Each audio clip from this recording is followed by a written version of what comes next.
नमस्कार दोस्तों, आप सबको स्वागत है एलिसा सक्सेस पॉइंट पे। मैं संजय राजपुरोहित। आज हम साइंस से रिलेटेड कुछ टॉपिक पढ़ेंगे और साइंस से हमारा आज का टॉपिक है रेस्पिरेटरी सिस्टम।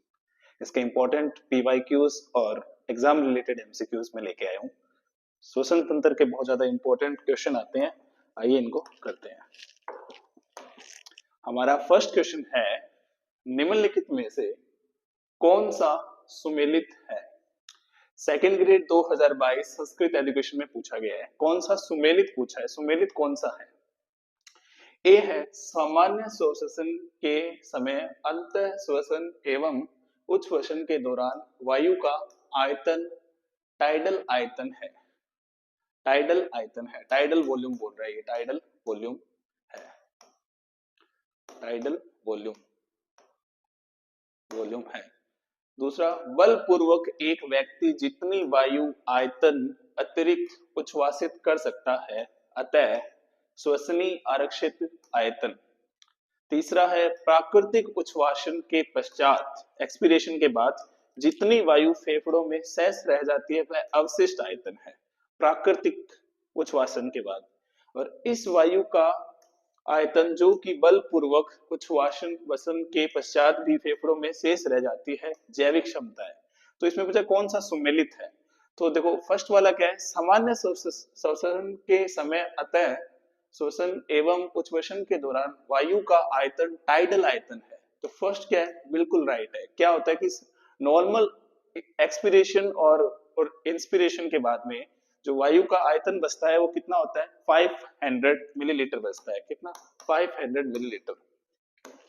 तो ए क्या होगा इसका राइट आंसर। नेक्स्ट क्वेश्चन की ओर बढ़ते हैं। हाँ, सेकंड क्वेश्चन क्या है हमारा, देखिएगा।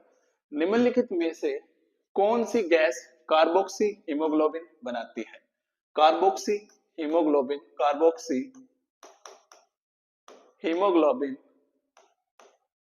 ग्लोबिन बनाती है। कौन सी गैस है वो कार्बोक्सी हीमोग्लोबिन बनाती है? Carbon monoxide, carbon dioxide, oxygen, O3, ozone. कौन सी कार्बोक्सी हीमोग्लोबिन बनाती है? तो राइट आंसर होगा फर्स्ट, कार्बन मोनोऑक्साइड। जो कार्बन मोनोऑक्साइड है वो हीमोग्लोबिन कार्बोक्सी हीमोग्लोबिन बनाती है। तो ए, ये कैसा कलर होता है इसका? पिंकिश कलर होता है, ये रेडिश पिंकिश कलर होता है इसका। ठीक है। और ये गैस वैसे बहुत ज्यादा हार्मफुल होती है। जो ज्यादा स्मोकिंग करते हैं उनके अंदर ये ज्यादा, आपने देखा होगा कि उनके जो होट्स हैं वो कैसे होते हैं, वो पिंक रेड टाइप के होते हैं। सामान्य श्वसन प्रक्रिया के दौरान अंदर ली गई व बाहर निकाली गई वायु का आयतन कहलाता है। सामान्य श्वसन प्रक्रिया के दौरान अंदर ली गई व बाहर निकाली गई वायु का आयतन क्या कहलाता है? सामान्य नॉर्मल रेस्पिरेशन के दौरान जो अंदर ली जाती है, इंस्पिरेशन की जाती है, इंस्पिरेशन की जाती है और बाहर निकाली जाती है एक्सपिरेशन, तो उसका क्या आयतन क्या होगा? फेफड़ों की कुल क्षमता का आयतन, टोटल लंग कैपेसिटी। दूसरा टाइडल आयतन। तीसरा अंतर श्वसनीय रिजर्व आयतन। और चौथा वाइटल क्षमता। तो इसका क्या राइट आंसर होगा? टाइडल आयतन। क्या होगा? टाइडल आयतन। क्या? नॉर्मल रेस्पिरेशन के दौरान और जो एक्सपिरेशन, रेस्पिरेशन में इंस्पिरेशन और एक्सपिरेशन में जो ली जाती है वो टाइडल वॉल्यूम होती है। हमारा नेक्स्ट क्वेश्चन है, शरीर में गैसों का विनिमय होता है। शरीर में गैसों का विनिमय होता है। पहला ऑप्शन है केवल कुपिकाओं में, एल्वियोली में, कुपिकाओं व उत्तकों में। और तीसरा है ट्रैकिया व ब्रैंकिया में। और चौथा लैरिंक्स व फेरिंक्स में। जो राइट आंसर होगा वो सेकंड होगा, कुपिका व उत्तकों में। एल्वियोली एंड टिश्यूज में क्या होता है? गैसों का विनिमय होता है, एक्सचेंज ऑफ गैसेस। ठीक है। हमारा नेक्स्ट क्वेश्चन है, आरबीसी तथा प्लाज्मा के मध्य बाइकार्बोनेट्स व क्लोराइड आयनों का आदान प्रदान, exchange of chloride ions and bicarbonates in RBC and plasma, that is called, first option है क्लोराइड शिफ्ट, क्या कहलाता है? दूसरा है बोर्स इफेक्ट कहलाता है। तीसरा क्या हेल्डन इफेक्ट कहलाता है, या चौथा इंटरसेलुलर रेस्पिरेशन कहलाता है। जो क्लोराइड आयंस का और बाइकार्बोनेट्स के मध्य एक्सचेंज होता है, क्या एक्सचेंज होता है आरबीसी और प्लाज्मा में, उसको बोलते हैं क्लोराइड शिफ्ट। क्या होता है? फर्स्ट ऑप्शन क्या होगा? राइट होगा। नेक्स्ट क्वेश्चन की ओर बढ़ते हैं। अलग अलग इंपॉर्टेंट एमसीक्यू है आपके लिए जो पीछे वाले एग्जाम्स में पूछे गए हैं। फेफड़ों की वाइटल कैपेसिटी होती है, फेफड़ों की वाइटल कैपेसिटी पूछी है, TV plus IRV plus ERV, दूसरा TV plus IRV plus RV, चौथा टीवी, तीसरा ईआरवी और चौथा आईआरवी प्लस ईआरवी। तो वाइटल कैपेसिटी पूछी है, वाइटल कैपेसिटी क्या होगी? टाइडल वॉल्यूम, टाइडल वॉल्यूम कितनी होती है जो नॉर्मल रेस्पिरेशन में ली जाती है? टाइडल वॉल्यूम प्लस क्या? आईआरवी, इंस्पिरेटरी रिजर्व वॉल्यूम, और फिर ईआरवी। ये इन तीनों को मिला के क्या बनती है? वाइटल कैपेसिटी बनती है। टीवी अराउंड 500 ml फिक्स है ये, और इंस्पिरेटरी रिजर्व वॉल्यूम है जो इंस्पायर करते हैं एक नॉर्मल रेस्पिरेशन के बाद में, तो वो होता है 2500 मिलीलीटर से 3000 मिलीलीटर। और ईआरवी जो किया जाता है एक रेस्पिरेशन के बाद एक्सपायर किया जाता है, तो वो होता है 1000 मिलीलीटर से 1100 मिलीलीटर। ओके, होप सो आपको समझ में आया होगा। हमारा नेक्स्ट क्वेश्चन है, which of the following option is incorrect about the larynx sound box? नीचे हमें कुछ एक ऑप्शन दे रखे हैं, उनमें से गलत कौन सा है, इनकरेक्ट कौन सा है, ऐसा गलत कौन सा है? लैरिंग्स के बारे में पूछा है। क्या it is a bony box? क्या ये बोनी बॉक्स होता है? Glottis is the opening into the larynx? क्या ग्लोटिस की जो ओपनिंग है वो लैरिंग्स में होती है? During swallowing of the food, glottis is covered by the epiglottis to prevent the food entry into the larynx? क्या all of these, क्या सारे गलत है? नहीं। जो इनकरेक्ट पूछा है तो ये बॉनी बॉक्स ए है, वो क्या होगा? इनकरेक्ट होगा। ये बॉनी बॉक्स नहीं होता, ये कार्टिलेजिनियस बॉक्स होता है। कैसा? कार्टिलेज से बना होता है, कार्टिलेजिनियस बॉक्स। तो ए क्या होगा? इनकरेक्ट होगा। तो A option is the right answer. हमारा नेक्स्ट क्वेश्चन है, द गिवन फिगर, एक फिगर दे रखा है, shows the diagrammatic view of human respiratory system, identify A, B, C और डी। ये बताना है आपको। तो ए यहाँ पे क्या होता है, और बी ये क्या है दोनों, और ये क्या है सी। ये एक डायग्राम से रिलेटेड क्वेश्चन बहुत इंपॉर्टेंट है, आजकल पूछ लिए जाते हैं इनसे ऐसे। तो ए देखो यहाँ पे ये क्या है? एपिग्लोटिस। क्या है? एपिग्लोटिस। ठीक है।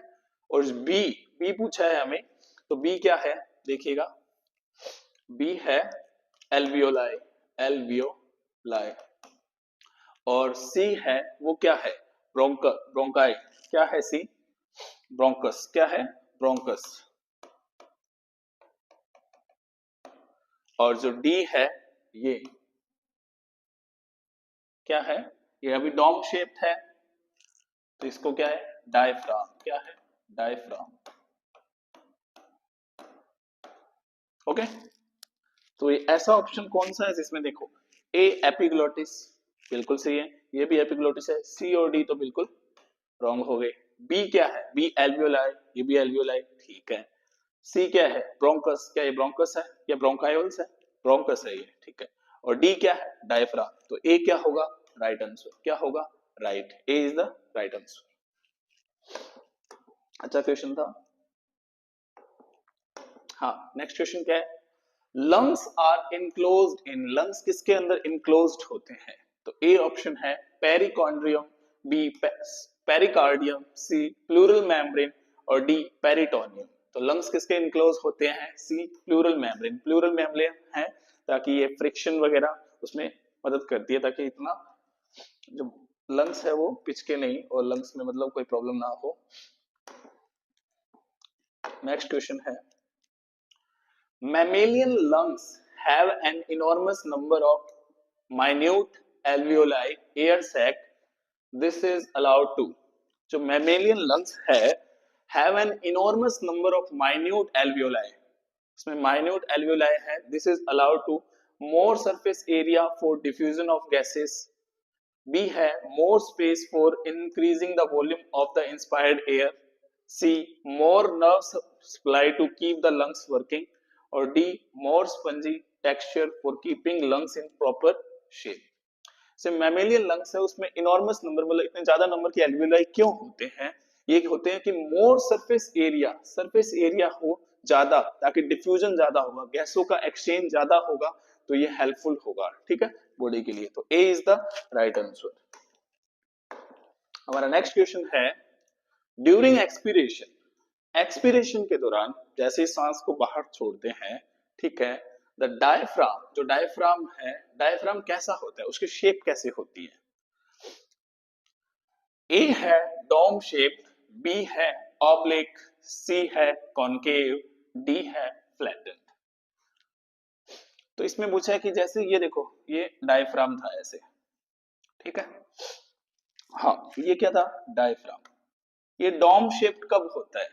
क्या एक्सपीरेशन के दौरान ये डोम शेप्ड होता है? बिल्कुल, जैसे ही गैस लंग से बाहर तरफ छोड़ी जाती है तो क्या होता है, ये डोम शेप्ड होता है, डोम शेप, डोम शेप। और जैसे ही गैस इसके अंदर आती है तब ये कैसा होता है, फ्लैटन हो जाता है, बिल्कुल कैसा हो जाता है, फ्लैटन। तो इसमें पूछा है कि एक्सपीरेशन के टाइम जो डायफ्राम है वो कैसा होगा, डोम शेप होगा, क्या होगा, dome shape. A is the right answer. Vital capacity of lungs, lungs की वाइटल कैपेसिटी पूछी है, वाइटल कैपेसिटी ऑफ लंग्स, हमें बताना है कि लंग्स की वाइटल कैपेसिटी क्या है। तो देखो अभी ये क्वेश्चन डिस्कस हुआ था प्री पीवाईक्यू के अंदर, फिर से वही, क्या आईआरवी या ईआरवी होता है, रेजिडुअल वॉल्यूम एक्सटर्नल, या इंस्पिरेशनल रिजर्व वॉल्यूम, और ईआरवी टीवी माइनस आरवी, बिल्कुल गलत है, ये भी नहीं होता। IRV ERV plus TV plus RV, ये भी नहीं होता। तो क्या होगा, IRV ERV plus TV, tidal volume होगा, एक्सपिरेटरी रिजर्व वॉल्यूम हो गया, और इंस्पिरेटरी रिजर्व वॉल्यूम होगा। तो डी क्या होगा इसका राइट आंसर, वाइटल कैपेसिटी पूछा है, ठीक है, डायरेक्ट है, फैक्ट बेस है, मतलब हाँ, which of the following factor is not favorable for the formation of oxyhemoglobin? Which of the following factor is not favorable for the formation of oxyhemoglobin? Oxyhaemoglobin की जो फॉर्मेशन होती है, जब oxyhaemoglobin बनता है तो कौन सी कंडीशन नहीं, कौन सा फैक्टर है वो नहीं है इनमें से, गिवन ऑप्शन में से। जो हाई PO2, क्या जो हाई प्रेशर होगा किसका, ऑक्सीजन का, बिल्कुल चाहिए। क्या लो टेम्परेचर चाहिए, बिल्कुल लो टेम्परेचर चाहिए। क्या जो हाइड्रोजन की कंसंट्रेशन है वो कम होनी चाहिए, बिल्कुल कम होनी चाहिए। और जो क्या PC जो प्रेशर है कार्बन डाइऑक्साइड का वो ज्यादा होना चाहिए। हम बना क्या रहे हैं, ऑक्सी हीमोग्लोबिन बना रहे हैं, ऑक्सी, तो ये क्या होगा, इसकी कंसंट्रेशन नहीं होनी चाहिए ज्यादा। तो इसमें पूछा नॉट ए फेवरेबल कंडीशन, तो ये क्या होगा, सही होगा। बाकी सारे क्या है, फेवरेबल कंडीशन है, किसके लिए, ऑक्सी हीमोग्लोबिन के लिए। तो D is the right answer. अच्छा क्वेश्चन था। हमारा नेक्स्ट क्वेश्चन है visiting high mountains may cause altitude sickness in men living in plain areas, prime cause of this। High mountains में जाते हैं जैसे तो एल्टीट्यूड सिकनेस होती है बहुत लोगों को, ठीक है, जैसे जैसे पहाड़ों पे चढ़ते जाते हैं तो एल्टीट्यूड मोशन सिकनेस भी होता है। तो ये क्यों होती है, जो जो प्लेन एरियाज में जो लोग रहते हैं उनको, जो पहाड़ी पे रहते हैं उनको, मतलब माउंटेन रीजन में रहते हैं उनको तो इतनी प्रॉब्लम नहीं होती, उन्होंने तो अडेप्ट कर लिया उस टाइप से। जो प्लेन एरिया में रहते हैं उनको होती है, क्यों होती है, क्या excess of carbon dioxide in blood, क्या एक्सेस कार्बन डाइऑक्साइड का बढ़ जाना है, उसके कारण डिक्रीज एफिशिएंसी ऑफ हीमोग्लोबिन, क्या जो एफिशिएंसी है हीमोग्लोबिन की वो कम हो जाती है। C decrease partial pressure of oxygen, क्या जो ऑक्सीजन का पार्शियल प्रेशर है वो कम हो जाता है। Decrease efficiency of red blood cell, कि जो रेड ब्लड सेल है उनकी एफिशिएंसी है वो डिक्रीज हो जाती है। तो इसमें क्यों होता है डिक्रीज, जो हम जैसे माउंटेन रीजन्स पे जाएंगे वहां पे क्या होता है ऑक्सीजन का प्रेशर है वो कम हो जाता है, उस कारण से क्या होता है एल्टीट्यूड सिकनेस होता है। ठीक है, तो इसका C is the right answer.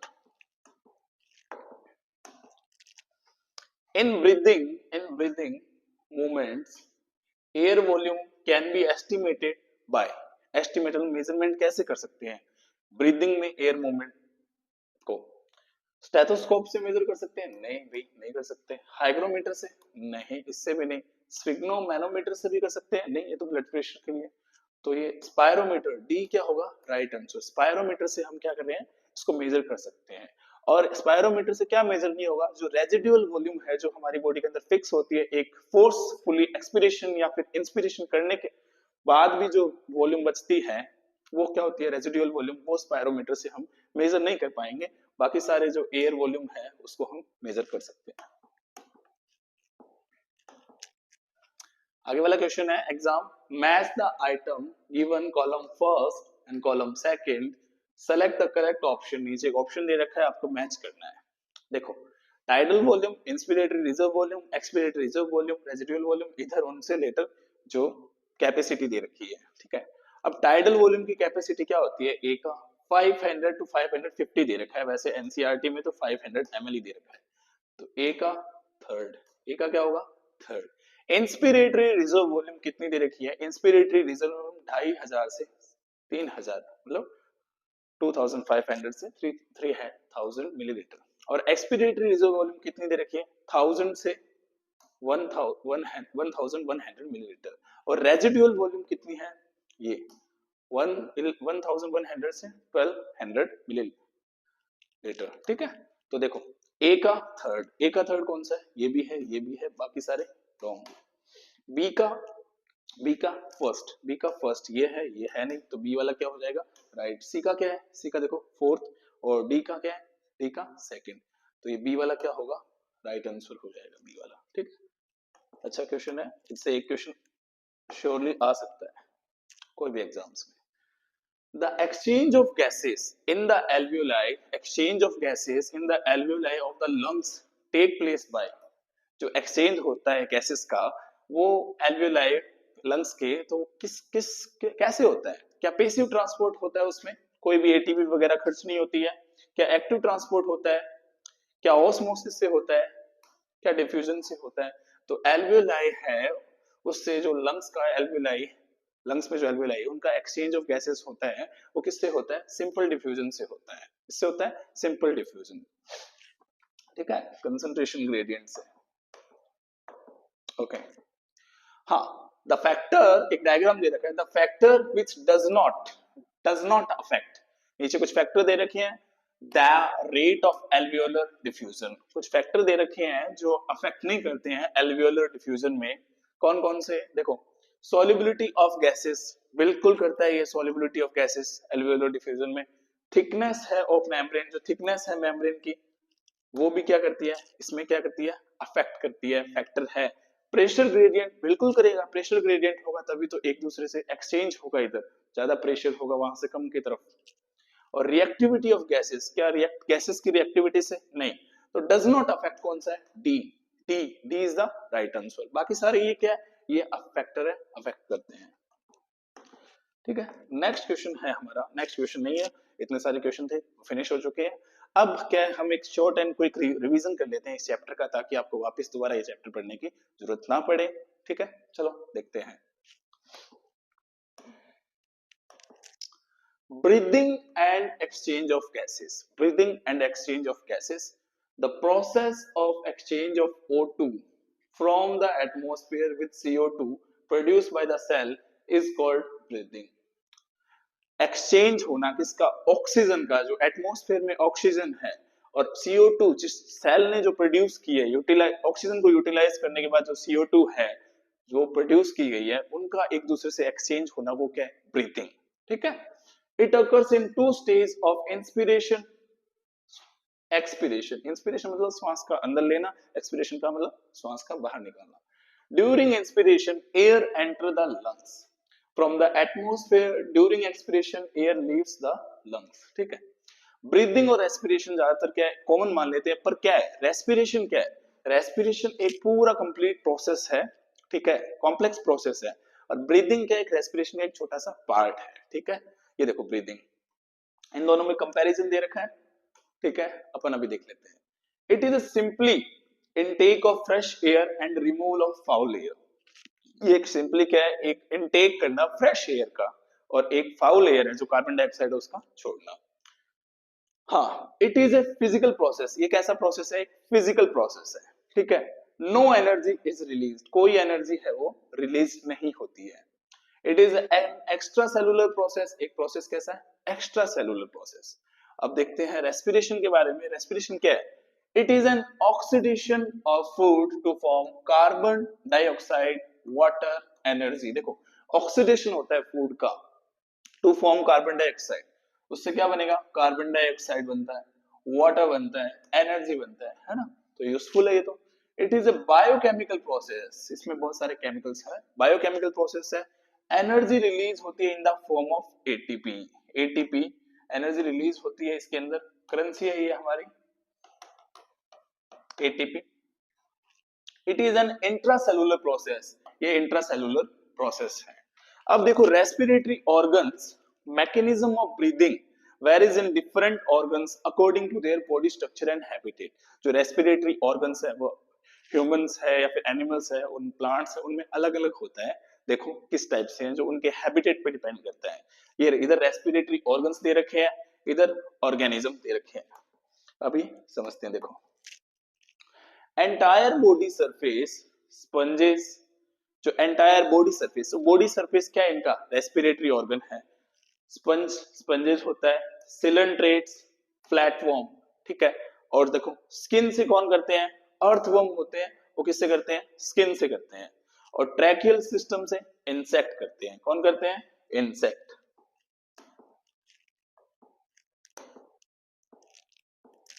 हाँ, और गिल से देखो, गिल से कौन करेगा, फाइसेस, एक्वेटिक अर्थ्रोपोड, फिशेस हो गई, फिशेस भी, ठीक है। लंग्स से देखो, लंग्स से एम्फीबियन, एम्फीबियन कौन है, फ्रॉग हो गया, मैमल्स, ये लंग्स से करते हैं, ठीक है। अब देखो human respiratory system. Human respiratory system consist of a pair of nostril, pharynx, larynx, bronchi, and bronchioles that are mainly terminated into alveoli, ठीक है। नॉस्ट्रिल से, फेरिंक्स से, लैरिंक्स से, ब्रोंकाई एंड ब्रोंकायोल्स, जो आपने डायग्राम में देखा था। नेसल चैम्बर्स ओपन इनटू फेरिंक्स, जो नेशल चैम्बर है वो किसमें ओपन होता है, जो नेशल चैम्बर है ओपन होता है किसमें, फेरिंक्स में। दैट लीड्स टू लैरिंक्स, वो लैरिंक्स में जाती है, जिसे हमने साउंड बॉक्स बोला था, क्या बोला था, sound box. लैरिंग्स contain a voice box that is sound box, देखो आ गया। लैरिंग्स क्या है, जहां से हमारी ये साउंड प्रोड्यूस होती है ना, उसे लैरिंग्स, that help in sound production. The trachea, primary, secondary and tertiary bronchi and initial bronchioles are supported by incomplete cartilaginous ring that collapse in the absence of air। तो देखो इधर ये ट्रैकिया है, इधर ये रिंग लाइक स्ट्रक्चर है, इस पे ये कार्टिलेजिनस रिंग है ताकि ये क्या कोलैप्स ना हो जाए ऐसे, ठीक है। Each bronchi terminates into irregular vault, जो क्या ब्रोंकाई है वो टर्मिनेट हो रही है किसमें, irregular walled vascularised bag like structure called alveoli. जो ईच ब्रोंकाई है, देखो इधर लास्ट में जाके ये बन रही है ऐसे बैग लाइक स्ट्रक्चर, ऐसे बैग लाइक स्ट्रक्चर बनती है ना, ये बैग लाइक स्ट्रक्चर एल्वियोलाई, क्या है ये, एल्वियोलाई, ठीक है। इधर से गैसेस का एक्सचेंज होता रहता है ब्लड कैपिलरीज से आरबीसी, ठीक है। हाँ ये देखो इधर क्या है, सबसे ऊपर एपिग्लोटिस, क्या है, एपिग्लोटिस कार्टिलेजिस फ्लैप है, जो क्या है फूड पाइप और उनको ताकि, और ये लैरिंक्स, ये ट्रैकिया, इधर ब्रोंकस कट एंड है रिब्स का, ये लंग है, प्लूरल मेम्ब्रेन है जो इसको प्रोटेक्ट करती है बाहर की तरफ, एल्वियोलाई, प्लूरल फ्लूइड है ब्रोंकाई, डायफ्राम, ये नीचे क्या है, डायफ्राम दे रखा है, ठीक है। The branching network of a bronchi, bronchioles and alveoli collectively form the lungs। पूरा एक साथ मिलके क्या बनाते हैं, lungs बनाते हैं। Two lungs are covered with the double layer pleura question होगा pleural fluid between them to reduce the friction on lung surface. Friction को कम करने के लिए क्या है, एक प्लूरल फ्लूइड होता है, इसके बीच में डबल लेयर प्लूरल मेम्ब्रेन होती है। जो यहाँ पे क्या होती है, डबल लेयर प्लूरल मेम्ब्रेन होती है, इसके बीच में क्या होता है, प्लूरल फ्लूइड होता है। देखो इधर दे रखा है ना, इधर, इससे फ्रिक्शन रिड्यूस होता है। अब देखो रेस्पिरेटरी सिस्टम है, जो रेस्पिरेटरी सिस्टम, इसके अंदर दो पार्ट है, एक तो कंडक्टिंग पार्ट है जो कंडक्ट करके ले जाता है, बाकी किसका उसका यूज नहीं होता, और एक होता है एक्सचेंज पार्ट जिसमें गैसों का एक्सचेंज होता है। देखो कंडक्टिंग पार्ट क्या करता है, इंक्लूड करता है क्या, nostril, pharynx, larynx, trachea. Main function include, इसका मेन फंक्शन क्या है कंडक्टिंग पार्ट का, क्वेश्चन पूछ सकते हैं कि कंडक्टिंग पार्ट कौन कौन से हैं, जैसे nostril, pharynx, larynx, trachea. Transport of atmospheric air to alveoli, ये ट्रांसपोर्ट करता है किसका, atmospheric air to alveoli, removing foreign particle from air and humidify it and bringing it to the body temperature. क्या करते हैं, जो फॉरेन पार्टिकल है उसको रिमूव कर देते हैं, क्योंकि जो एयर हम ले रहे हैं उसके साथ में कुछ कुछ आते रहते हैं, मिक्स आते हैं पार्टिकल, उनको क्या है, जो फॉरेन पार्टिकल उसको रिमूव कर दिया, ह्यूमिडिफाई कर दिया, उसकी ह्यूमिडिफाई, और उसको बॉडी टेम्परेचर के अकॉर्डिंग सेट कर दिया। The exchange part are alveoli, जो एक्सचेंज पार्ट है वो क्या है, एल्वियोलाई है। It is the site of actual diffusion of O2 and CO2 between blood and atmospheric air, ये क्या एक्चुअल साइट है इसकी, ठीक है। अब देखो स्टेप्स ऑफ रेस्पिरेशन, रेस्पिरेशन के स्टेप कैसे हैं, एक्चुअल में रेस्पिरेशन होता कैसे है। Breathing in which the oxygen rich atmospheric air is diffuse into the CO2 rich alveolar air and diffuse out, ठीक है। ब्रीदिंग में क्या होता है, जो ऑक्सीजन रिच है एटमॉस्फेरिक एक, वो डिफ्यूज होती है, मतलब बॉडी के अंदर आती है, और CO2 रिच है वो बाहर जाती है, diffuse out. Diffusion of gases across alveolar membrane, alveolar membrane में क्या होता है, डिफ्यूजन ऑफ गैसेस होता है। तीसरा है transport of gases by blood, और जो ब्लड है हमारी बॉडी के अंदर फ्लो करता रहता है, वो पूरे बॉडी पार्ट्स के अंदर क्या है, इसका ट्रांसफर कर देता है गैसेस का। Diffusion of O2 and CO2 between blood and tissues, blood, और ब्लड क्या करता है, ट्रांसफर कर देता है, ट्रांसपोर्ट करता है क्या, टिश्यूज तक भी। And utilization of O2 by the cell obtain energy, cell को यूटिलाइज किया जाता है, सेल मतलब यूटिलाइज करते हैं ऑक्सीजन को, एंड रिलीज करते हैं कार्बन डाइऑक्साइड, सेलुलर रेस्पिरेशन, ठीक है। हाँ, अब क्या है मैकेनिज्म ऑफ ब्रीथिंग, मैकेनिज्म क्या है ब्रीदिंग का वो देखिएगा। Breathing involves the inspiration and expiration, during inspiration atmospheric air is drawn in and during expiration alveolar sac is released out, ये वही मैकेनिज्म है जो अभी बताया है कि इंस्पायर किया जाता है एटमॉस्फेरिक एयर को, और एक्सपायर मतलब छोड़ा जाता है एल्वियोलर एयर को, ठीक है। Movement of air in and out take place due to difference that is called pressure gradient, और ये मूवमेंट होता किससे है, सबसे इंपॉर्टेंट है क्या, प्रेशर ग्रेडियंट। ये जितना प्रेशर जहां हाई होगा, हाई टू लो मूवमेंट करता है प्रेशर का, ठीक है, एयर का।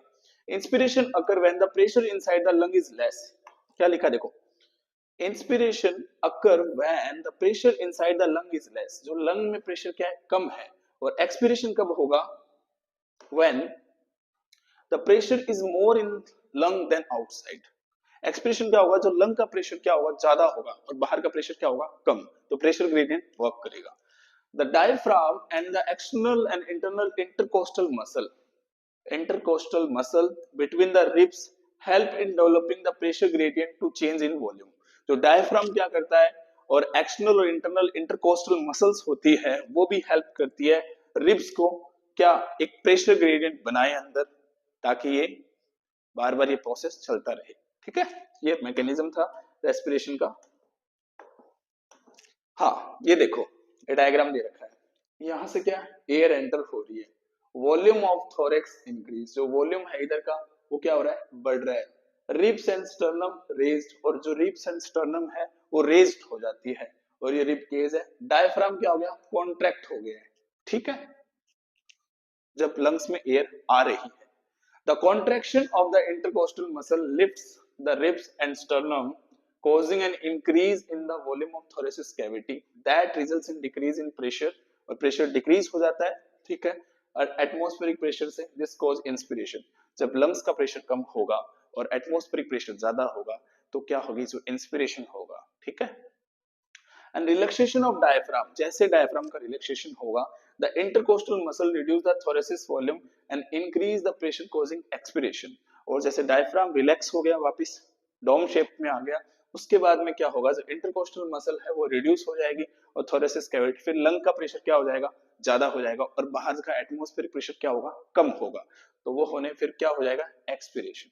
ठीक है, हाँ ये वाला पॉइंट देखो, the volume of air involving the breathing movement is estimated by using spirometer. यहां से क्वेश्चन आया था स्पायरोमीटर से, for clinical assessment of pulmonary function. किससे मेजर किया जाता है, स्पायरोमीटर से। देखो, air expelled from the lungs, expiration क्या है, volume of thorax decrease, diaphragm relax हो गया, रिब्स एंड स्टर्नम है वो वापस अपनी ओरिजिनल पोजीशन में आ चुकी है। ठीक है, रेस्पिरेटरी वॉल्यूम एंड कैपेसिटीज दे रखी है, वो देखो कौन कौन सी है। टाइडल वॉल्यूम, इस पे 2-3 क्वेश्चन आए हैं। Volume of air inspired and expired during a normal respiration, normal respiration के टाइम, नॉर्मल रेस्पिरेशन के टाइम जो वॉल्यूम जो इंस्पायर्ड और एक्सपायर्ड की जाती है वो कौन सी होती है, 500 ml एक हेल्दी मैन में। ठीक है, और इंस्पिरेटरी रिजर्व वॉल्यूम है IRV, additional volume of air of person can inspired by forceful inspiration, एक मतलब बलपूर्वक श्वास को अंदर लिया जाता है तब होता है ये, तो ये कितना एडिशनल वॉल्यूम होती है, ये कितनी होती है 2500 ml टू 3000 ml। ठीक है, ये होती है IRV।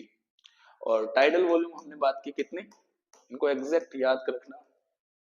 ठीक है, अब देखो expiratory reserve volume ERV, additional volume of a person can expire expiration, it is about to 1000 to 100 1100 milliliter, ये है ERV। फोर्सफुल एक्सपिरेशन करते हैं तब कितनी वॉल्यूम है ये। ठीक है, अब आगे है residual volume, volume of air remaining in lungs after a forceful expiration, मतलब पूरे बलपूर्वक एक श्वास का बाहर निकालने के बाद, एक्सपिरेशन करने के बाद जो रेजिडुअल बचता है वो कितना होता है, वो इतना होता है 1100 टू 1200 मिलीलीटर। ठीक है, अब देखो इंस्पिरेटरी कैपेसिटी क्या होती है, tidal volume plus inspiratory reserve volume, expiratory capacity क्या होगी, tidal volume plus expiratory reserve volume. ठीक है, functional residual capacity ERV plus RV, देखो ERV plus RV। Vital capacity, maximum volume of air a person can breathe in after a forceful expiration, vital capacity. यहाँ पे question पूछा था, RPSC ने भी पूछा था और मैं भी 2-3 क्वेश्चन लेके आया था, ERV plus TB plus IRV। ठीक है, और टोटल लंग कैपेसिटी TLC, देखो total volume of air accommodated in lungs at the end of forced inspiration में RV plus ERV, TB plus IRV और vital capacity plus residual volume. Diagram दे रखा है इसमें, इसमें देखो क्या है कि इंस्पायर्ड एल्वियोलर एयर है, इसका प्रेशर इतना है, यहाँ पे प्रेशर कार्बन डाइऑक्साइड का इतना है, पल्मोनरी आर्टरीज है देखो, और ये देखो इधर से ये लेके जा रही है पल्मोनरी वेन्स, ऑक्सीजनेटेड ब्लड है जो ये पिंक कलर में दे रखा है, और ये ब्लू कलर में है जो डीऑक्सीजनेटेड ब्लड है। जो पल्मोनरी वेन है वो क्या जस्ट अपोजिट होती है, वैसे तो वेन्स क्या होती है डीऑक्सीजनेटेड ब्लड रखती है, पर पल्मोनरी वेन है उसमें ऑक्सीजनेटेड ब्लड होता है। ठीक है, ये डायग्राम देखना है आप देख लेना। हाँ, एक्सचेंज ऑफ गैसेस, इससे रिलेटेड नीचे दे रखा है इसमें, exchange of gases take place at two site, एक तो होता है एल्वियोली टू ब्लड, एल्वियोली से ब्लड में, और एक होता है बिटवीन ब्लड एंड टिश्यू, और एक ब्लड से टिश्यू में। Exchange of gases occur by simple diffusion due to pressure concentration gradient, जो किससे होता है, जो प्रेशर और कंसंट्रेशन ग्रेडियंट से क्या होता है, सिंपल डिफ्यूजन होता है, solubility of gases and thickness of membrane. ठीक है, कंसंट्रेशन ग्रेडियंट पे हो गया, सॉल्युबिलिटी ऑफ गैसेस पे डिपेंड कर रहा है, और थिकनेस ऑफ मेम्ब्रेन पे भी डिपेंड कर रहा है।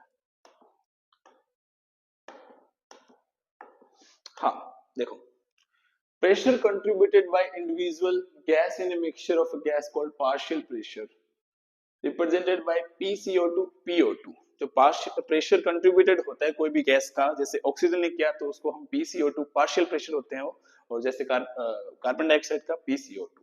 Partial pressure of oxygen and carbon dioxide at different parts involve diffusion, varies from one part to another, moves from higher partial pressure to lower partial pressure. ये तो बताया था कि जो जो पार्शियल प्रेशर होता है वो कैसे हाई टू लो की तरफ मूव करता है, ठीक है, ये पार्शियल प्रेशर का। सोलिबिलिटी ऑफ कार्बन डाइऑक्साइड, जो सोलिबिलिटी है कार्बन डाइऑक्साइड की वो 20 टू 25 टाइम्स ज्यादा होती है और सोलिबिलिटी O2 से, और so CO2 diffuse much faster through membrane. देखो क्या इंपॉर्टेंट पॉइंट है, जो सोलिबिलिटी होती है कार्बन डाइऑक्साइड की वो 20 टू 25 टाइम्स ज्यादा होती है किससे, सोलिबिलिटी ऑफ ऑक्सीजन, तो ये फास्टर रेट होती है इसकी। Diffusion membrane is 3 layer thick, जो डिफ्यूजन मेम्ब्रेन होती है वो 3 लेयर थिक होती है, that is alveolar squamous epithelium, endothelium of alveolar capillaries, endothelium of alveolar capillaries, basement substance between them. देखो ये देखो यहाँ पे क्या है, बेसमेंट सब्सटेंस, ब्लड कैपिलरीज है, एल्वियोलर कैविटी, वन सेल, ठीक है। ट्रांसपोर्ट ऑफ गैसेस किस टाइप से होता है, तो देखो blood is the medium of transport of carbon dioxide and O2, most oxygen 97% transported through RBCs, जो ऑक्सीजन का ट्रांसफर होता है किससे होता है, ज्यादातर ब्लड से होता है, ठीक है। और मोस्ट ऑक्सीजन है वो 97% वो किससे होता है, आरबीसी से, और रिमेनिंग 3% है वो ब्लड प्लाज्मा से, ठीक है। और 20 to 25% of carbon dioxide is by RBC से, आरबीसी से भी ट्रांसफर होता है कितना, 20 टू 25%, और 70% is bicarbonates and rest 7% is by plasma, ठीक है। अच्छा क्वेश्चन था, देखो इधर दोबारा एक बार लिख देते हैं इसको थोड़ा क्लियर। जो 97% है आरबीसी से होता है, किसका लिख रहे हैं, ऑक्सीजन का, और ये CO2 का, कितना 97%, और जो कितना और रिमेनिंग है वो 3% वो प्लाज्मा से, ब्लड प्लाज्मा वो 3%, और इधर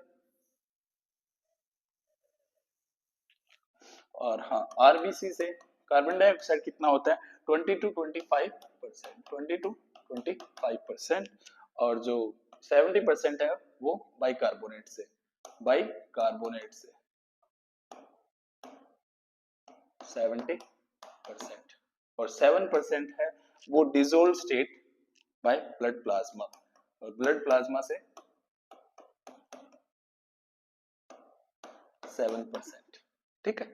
इतना दे रखा है, इसमें कम ज्यादा हो सकता है, तभी तो ये 7% होगा, ठीक है।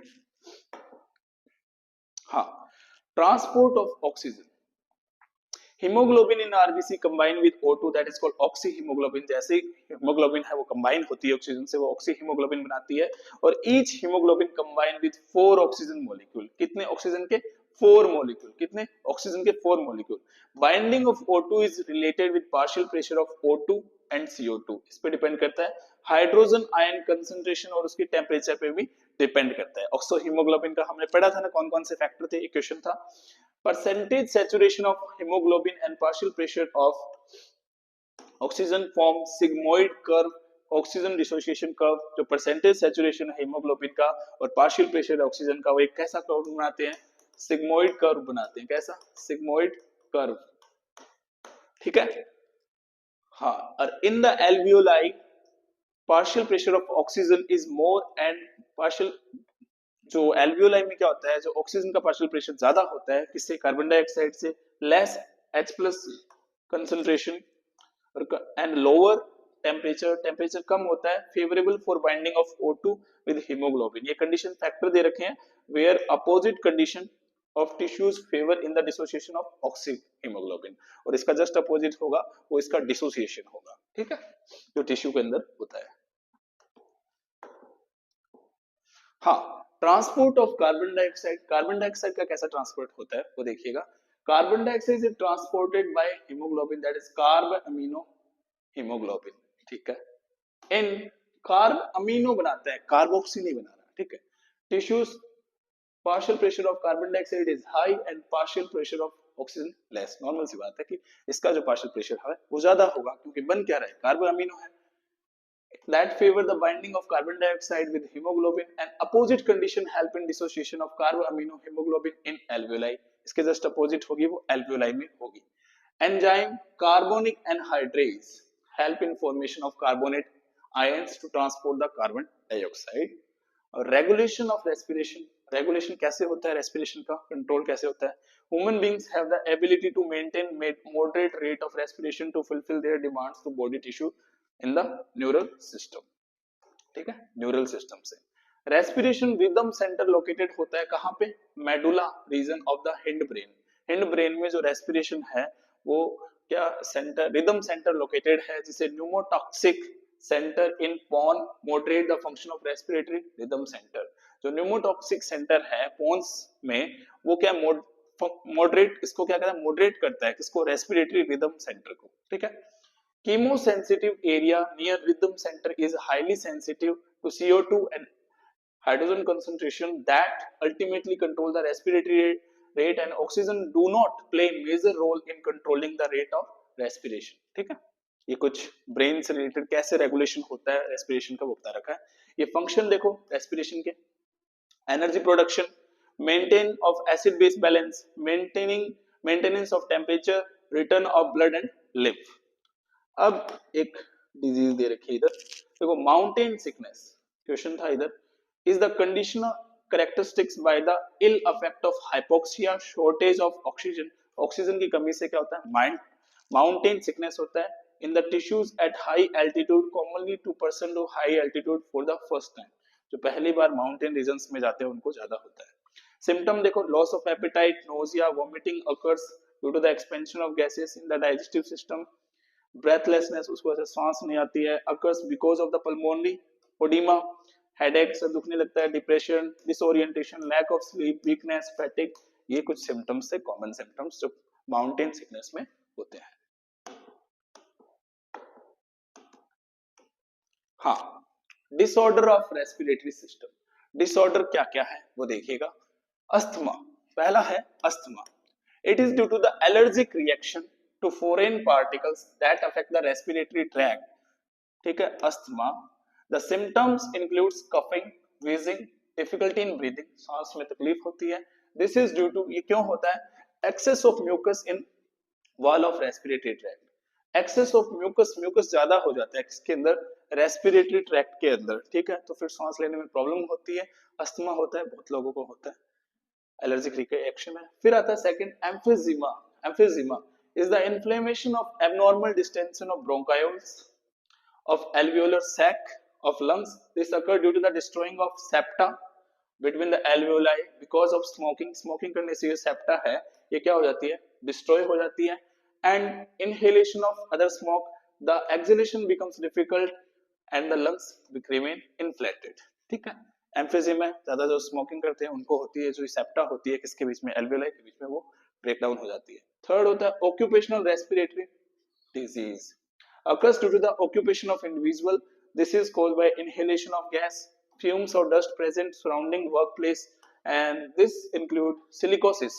जो silicosis होता है, जो उधर फैक्ट्री वगैरह में काम करते हैं उनको ये ज्यादा होती है, occupational respiratory disorder. Asbestos, due to the exposure of silica and asbestos, say the symptoms includes proliferation of fibrous connective tissue and upper part of lung cause inflammation. जो lungs है उसमें infection हो जाता है, उसके कारण ये एक disease हो जाती है. Fourth one is pneumonia. It is an acute infection of inflammation of the alveoli of the lungs due to the bacterium. किससे होता है, Streptococcus pneumonia, and alveoli becomes acutely inflamed and most of air space of the alveoli is filled with fluid and dead white blood corpuscle limiting the gaseous exchange.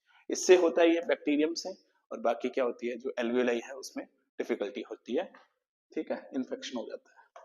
Hope so आपको समझ में आया होगा.